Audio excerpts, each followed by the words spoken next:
নিজেকে কিভাবে পরিবর্তন করবেন? নিজেকে পরিবর্তন করার উপায়। মানুষ সারা জীবন একভাবে বাঁচতে পারে না। চাইলে তো হুট করে নিজেকে পরিবর্তন করা যায় না। তার জন্য অনেক সময়ের প্রয়োজন হয়। ধীরে ধীরে নিজেকে পরিবর্তন করতে হবে এবং ধাপে ধাপে চ্যালেঞ্জ গ্রহণ করতে হবে। আবার চাইলে হুট করেই নিজেকে পরিবর্তন করা যায়। নিজেকে ইতিবাচক উপায়ে পরিবর্তন করতে হলে নিজেকে সময় দিতে হবে এবং নিজেকে নিয়ে ভাবতে হবে। নিজেকে পরিবর্তন করার উপায়।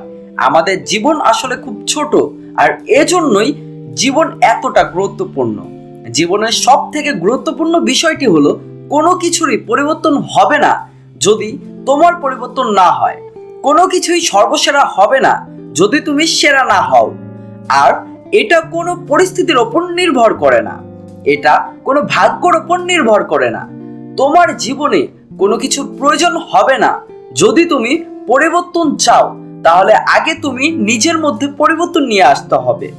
নিজের ভুল থেকে শেখার চেষ্টা করুন। নিজেকে আপনি কখনোই ছোট মনে করবেন না। কখনোই ভাববেন না যে আমি এই কাজটি পারবো না। একজন মানুষ যদি পারে তাহলে আমি অবশ্যই সেই কাজটি করতে পারবো। নিজের ভুল থেকে শেখার চেষ্টা করুন। আপনি যেই জিনিসটি পারেন না সেটি অন্যর কাছ থেকে শেখার চেষ্টা করুন। হোক সে আপনার থেকে ছোট কিংবা বড়, সবার কাছ থেকে শেখার চেষ্টা করুন। নিজেকে অন্য কারোর সাথে তুলনা করা বন্ধ করুন। আপনি গতকাল বা এক সপ্তাহ বা এক মাস আগে কে ছিলেন তার সাথে নিজেকে তুলনা করতে শুরু করুন। অতীতকে নতুন করে শেখার মাধ্যমে নিজেকে ইতিবাচক কাজে ব্যস্ত রাখুন। বাস্তবমুখী একটা রুটিন তৈরি করুন। একটা গোছালো জীবন পরিচালনা করার জন্য রুটিন মতো চলাফেরা উচিত, তবে সেটা বাস্তবমুখী এবং আদর্শ হওয়া দরকার।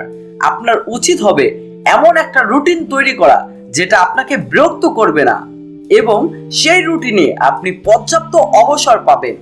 যদি রুটিন নিজেরই ভালো না লাগে তাহলে সেটি আপনি মেনে চলতে পারবেন না। সবকিছুর একটা রুটিন থাকলে জীবন সুন্দর ও সাবলীলভাবে গড়ে তুলতে আমরা সক্ষম হব। তাই বাস্তবমুখী একটা রুটিন থাকা খুবই জরুরি। ভোরে ঘুম থেকে উঠবেন। সকালে ঘুম থেকে ওঠা কতটা কষ্টকর তা আমরা সবাই জানি। ঘুমের আবেশে জড়িয়ে থাকার আরাম থেকে উঠতে কারোই মন চায় না। ভোরে ঘুম থেকে ওঠার অভ্যাস করার জন্য আপনি অ্যালার্ম ঘড়ি রাখতে পারেন, তবে অবশ্যই অ্যালার্ম ঘড়িটা শোয়ার বেড থেকে একটু দূরে রাখবেন, যাতে সেটা বাজলে উঠে গিয়ে বন্ধ করতে হয়। প্রথম দিকে ভোরে ঘুম থেকে ওঠার জন্য নিয়মিত সময় 30 মিনিট আগে ওঠার চেষ্টা করুন। এর কয়েকদিন পর আবার 15 মিনিট এগিয়ে যান। এভাবে চেষ্টা করলে সেটা সহজেই অভ্যাসে রূপ নেবে।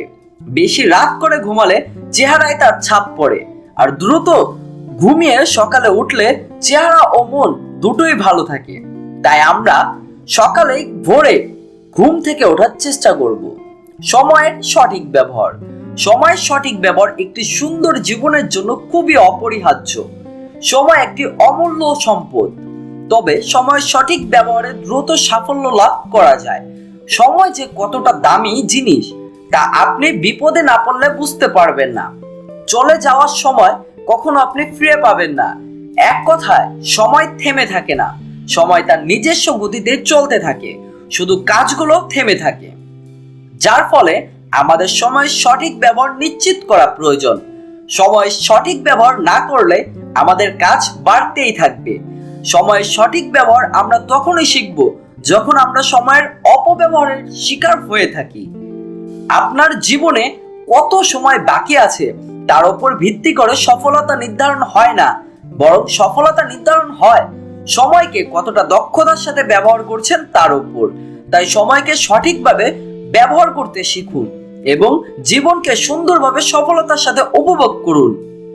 অনেক বেশি বেশি বই পড়ুন। বই পড়তে সবাই ভালোবাসে।